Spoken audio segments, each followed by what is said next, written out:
Bonjour à tous. Aujourd'hui, on va parler du 5e principe de la doctrine sociale de l'Église, qui est le principe de solidarité. Alors, qu'est-ce que c'est que ce principe? On en connaît tous le nom, mais pour les chrétiens, il a un sens particulier.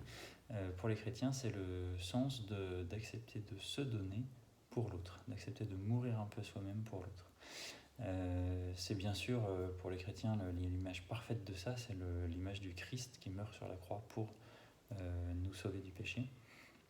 Et alors tout le monde n'est pas obligé d'aller jusqu'au niveau de la mort, mais en tout cas à chaque fois c'est vraiment un engagement réel, c'est pas juste une petite sympathie ou une compassion pour les personnes qui éprouvent certaines difficultés, c'est vraiment un engagement où on se donne. Alors si on devait donner quelques exemples à petit niveau, à niveau humain, il y a bien sûr le don aux associations. Donner de l'argent à une association qui œuvre pour telle ou telle cause humanitaire ou de construction du bien commun ou de l'intérêt général, c'est accepter de se donner un peu pour l'autre, pour cette construction. Un deuxième exemple, ça peut être quand on applaudissait les soignants pendant le premier confinement en 2020.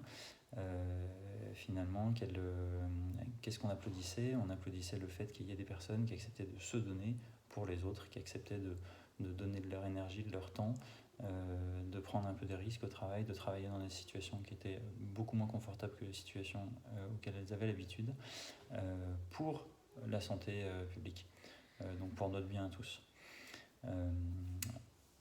Donc voilà, donc acte de solidarité. Troisième sujet de solidarité, peut-être l'identité en ligne. C'est vrai qu'on peut être tenté quand on est en ligne de ne pas donner son identité réelle. Pourquoi? Parce qu'on peut avoir peur de telle et telle chose, mais à l'inverse, ça empêche la confiance. En tout cas, ça réduit la confiance en ligne. Les gens ne savent pas à qui ils font affaire. Les insultes volent un peu plus vite quand on est sous le sceau de l'anonymat. Et donc, il y a vraiment un acte de don à faire, de donner sa vraie identité. Donner sa vraie identité, c'est se mettre à nu pour l'autre, pour une relation plus vraie et plus juste et plus fraternelle. Et puis, dernier exemple, c'est que dans certaines situations, on peut avoir un certain problème, un certain type de péché qui tend à se diffuser dans un environnement. Là, on peut penser par exemple au bouc émissaire. Voilà. Quand à un endroit on a un bouc émissaire, finalement tout le monde finit plus ou moins par en dire du mal. Aller voir ce bouc émissaire, lui tendre la main, passer du temps avec lui, etc. Ça peut valoir quelques remarques désagréables de la part d'autres personnes, mais c'est un acte de solidarité, c'est vraiment accepter de se donner pour l'autre, de se mettre sur le grill pour l'autre. De la même manière, dans un pays où il y aurait beaucoup de corruption, le fait de refuser de payer des bakchiches à un policier qui nous propose de passer outre une amende si on lui donne un bakchiche, et ça c'est refuser de rentrer dans ce jeu-là.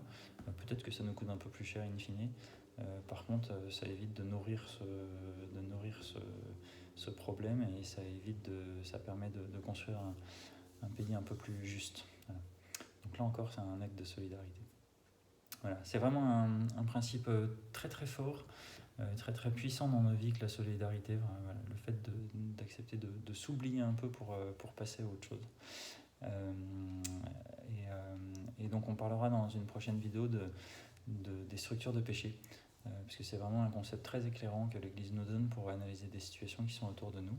Alors pour ceux qui sont les plus impatients, vous pourrez les découvrir tout de suite dans mon ouvrage Vivre en chrétien Kesako, aux éditions du Cerf. Et pour tous les autres, d'ores et déjà, je vous souhaite une bonne année sous le signe de la solidarité.